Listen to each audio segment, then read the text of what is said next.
continue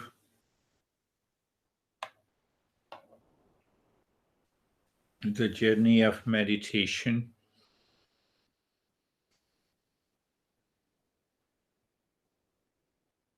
And now do nothing and see the mind returns to Om. Means what? Awareness of the Om. Now you are not doing anything. So that will tell you whether you have a clear understanding or otherwise the mind will return again to its old habit. That is why we need to practice again and again and again. Those erroneous notions takes over the mind. Why? Confusion. No, I'm very intelligent. So we have to compare the two.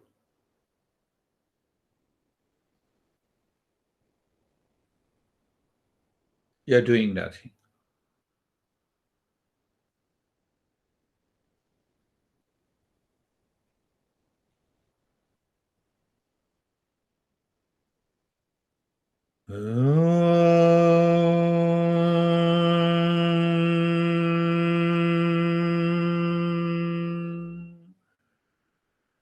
Shanti, Shanti, Shanti.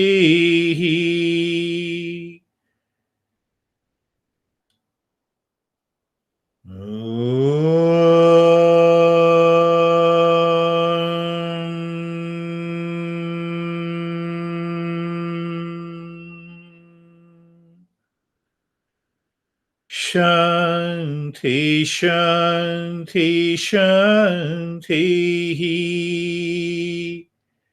If you have forgotten, when I say Om, what did we study in few weeks before? Om is the designator of real self. Does the mind go there when I chant Om?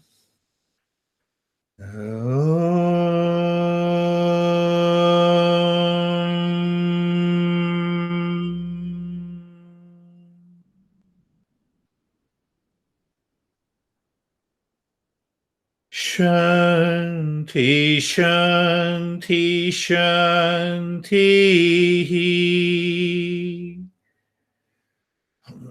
Bring your mind on the right hand, your mind on the left hand. Lift your both the palms, place it on your eyes, open the eyes inside. Know your experiences, bring the hands down. We will share our experiences. How are you, Brandy? I feel pretty good. I was able to focus more today than I have been, this whole time. So I think some of that talk about how you talk to your mind was really helpful for me. Yes. Thank you. Very good. That's a good point. That when I understand, then I know. Understanding is first. I do not succeed in meditation. I have yet to understand. The mind says, no, you have already understood it. So where is the confusion? Why don't you succeed? Ask yourself. I need not to say anything. How are you, Stephen and Sam? I'm good. I don't remember anything after the second Om that we did. Beautiful. So, it was just, I have no recollection. The only thing that I do recall towards the end, when you started your chanting the Om, the first Om that you said, I felt this just energy or wave or whatever has just come from my forehead straight down to my heart center. And it just flowed, and then it just sat right here. Beautiful. Your regular practice is paying you. How are you, Sam? I'm really good. At the beginning during the lesson, I had been pondering something I asked you a few months ago, which is when our mind is taking over, we have good thoughts and we have bad thoughts. And sometimes we even associate with the good ones and become obsessive of things, even though we think it's good. So I was thinking, okay, how do I stop that? And then when we were chanting the Om, every time I had a thought, good or bad, there was like a barrier preventing any thoughts. Everything was clear. And as we continued the oming and the breathing, everything just opened up into infinite space, infinite light. And it was very, very amazing again. Very nice. That's so beautiful. Yeah, we should be clear of understanding when any thought comes, it is the mind that labels it as good or bad. I'm not interested in mind. So when I'm not interested in mind, I'm even not interested in whether the mind says this is a good or bad. And that makes the mind empty. First understanding and then practice.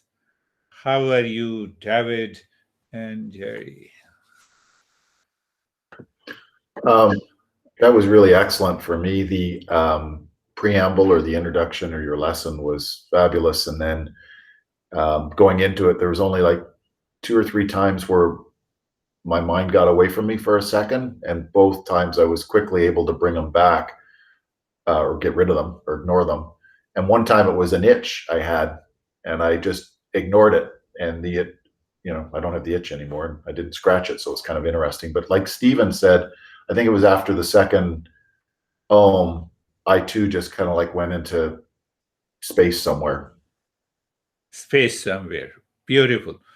Our master says about that experiences, the entire garbage created by the mind should be lost in the real self.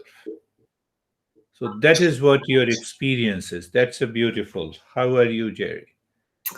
So it was good. I really like my takeaway is then the analogy of like training a dog, and that's kind of how we can train our mind a bit, just to tell it to sit or go stay or quiet down or whatever it is. And I think we always have that through our life, right? Through our day where our mind might start running.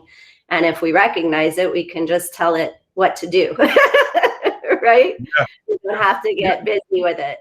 And then I had a similar experience to Sam as it was almost like I was playing ping pong almost, and the ball was bouncing off the wall, and that was like the thought bouncing off the wall, but it wasn't coming in.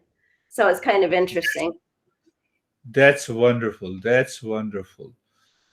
You see that I used to give a hint if someone says that you are crazy. So my instant response comes, I'm more crazy than you think. It comes from the mind. I'm not listening to you. Come on. I don't believe you. It is the mind that accepts, and it is the same mind that expresses. You are out of me. How are you, Lara?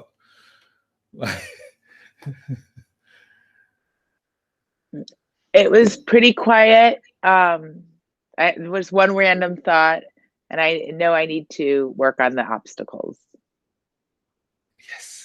Yes. That's a good understanding. And how are you, Leslie? I saw a little smile after the end of the meditation, but that's because I opened my eyes and my mom was across the room with her eyes closed and sitting kind of peacefully. It was very cute. So I had a lot of yawning, eyes watering, and my mind is more peaceful in my life. But if the goal in meditation is astral projection, I'm failing that miserably. So I'm just going to keep. What? Did I say something? Astral projection? No, but like the whole lights and colors and not being here, that's not even close to my experience. So I'm just going to keep trying to calm my mind. You want those colors and visions? Do you want that? Then we will devote our meditation session on those beautiful colors and visions. And one thing, Leslie, we have beautiful eyes. With eyes open, we can see those colors in the world. Mm. Why you are forcing your mind to see the colors in meditation? I'm not. I'm just trying to force the little dog to stay on its leash. So that's all. That's my goal. That's important. How are you, John?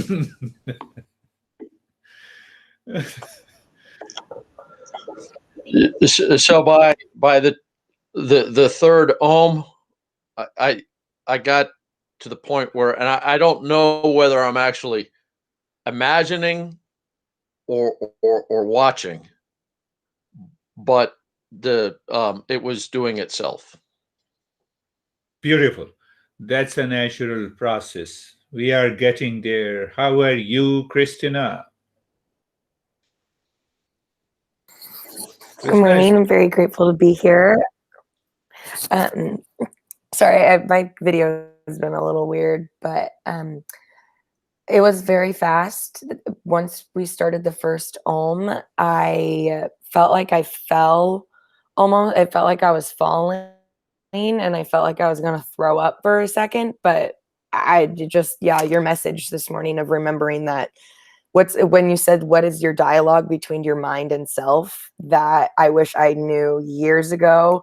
And so that just made me tune in to any time that I felt anything. And it was, huge. Beautiful. Yes, Christina, it's definitely a huge. The way I am talking to you, can I see clearly I am talking to my mind? Mind somewhat creates an identification, and then it creates all these obstacles. And then we say, I am the most unfortunate person in the world. God never said. How are you, Kate?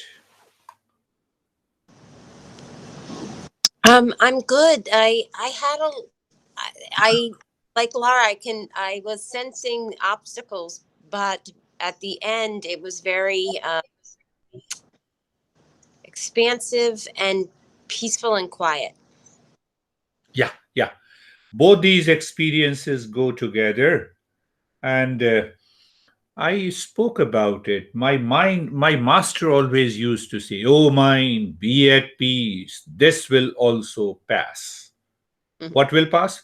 Whatever is in the content of the mind. So don't fight with it. No resistance, no reaction, Leslie. Oh mind, be at peace. This will also pass. Any thought comes, good, bad, high, low. When you should do that? 24/7. When you do that 24/7, you need not to practice meditation. Why? Because you are already there in meditation.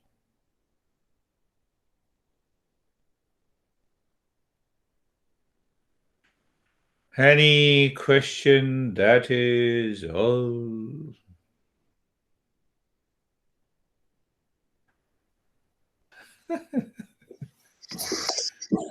Namaste. Thank you. Thank you. Namaste. Thank you. Girish, namaste. Thank you. Bye.